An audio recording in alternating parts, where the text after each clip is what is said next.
Assalamualaikum warahmatullahi wabarakatuh. Perkenalkan, nama saya Adi Muntaha.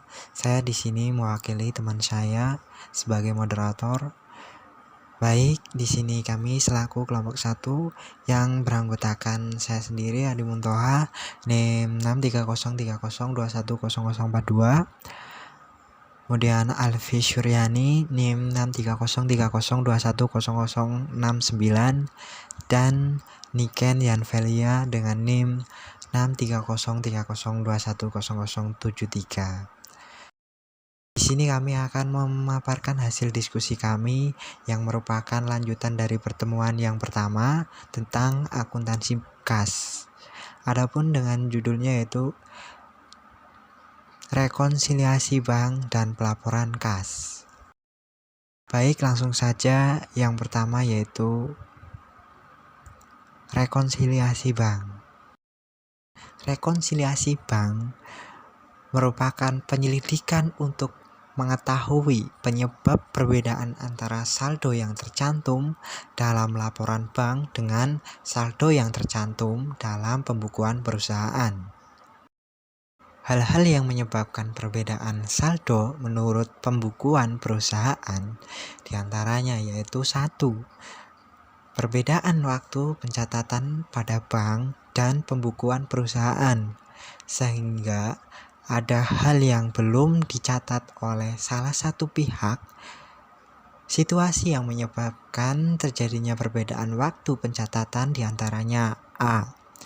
Penerimaan cek.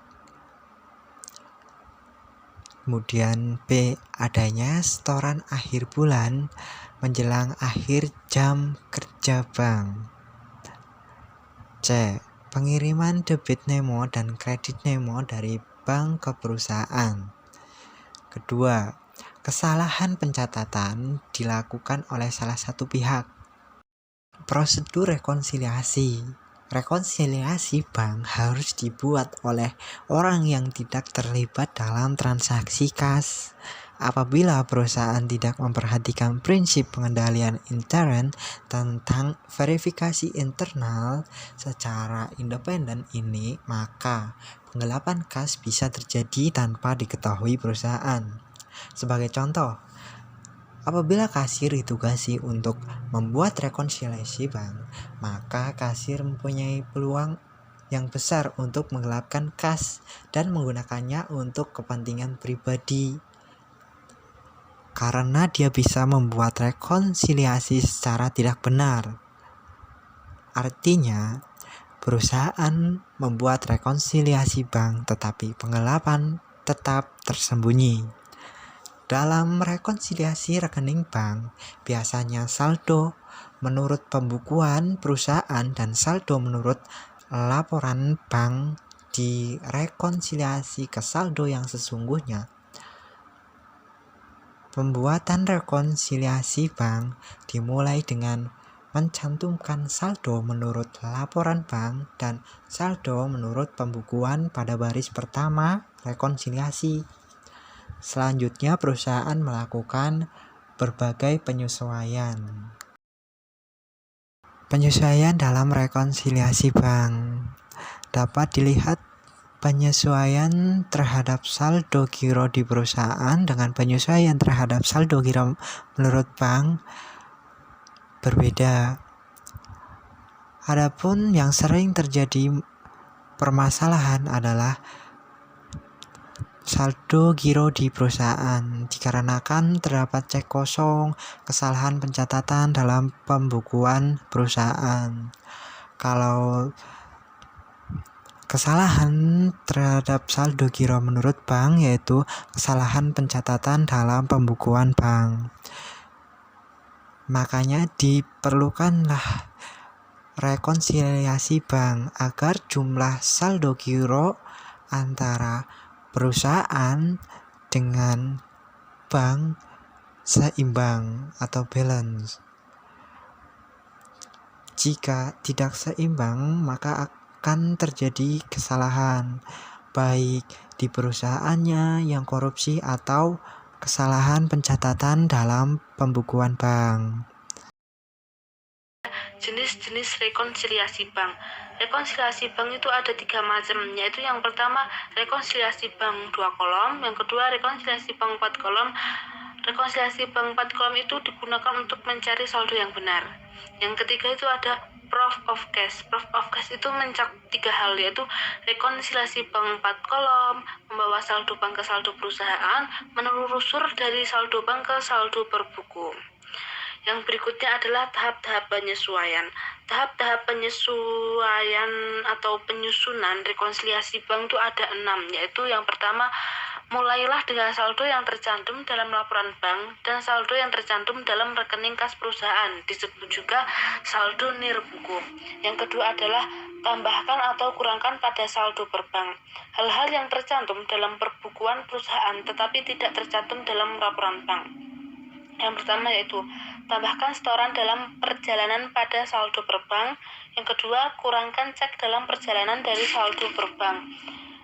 Berikutnya yaitu yang ketiga, yaitu tambahkan atau kurangkan pada saldo berbuku hal-hal yang tercantum dalam laporan bank tapi tidak tercatat dalam pembukuan perusahaan. Yang pertama, tambahkan saldo berbuku yang mencakup penerimaan kas langsung melalui bank dan pendapatan bunga atas saldo. Yang kedua yaitu kurangkan dari saldo per buku. Yang pertama, biaya administrasi bank, biaya percetakan cek, dan pengurangan lain yang telah dilakukan oleh bank. Yang keempat yaitu hitunglah saldo per bank yang telah disesuaikan dan saldo per buku yang telah disesuaikan.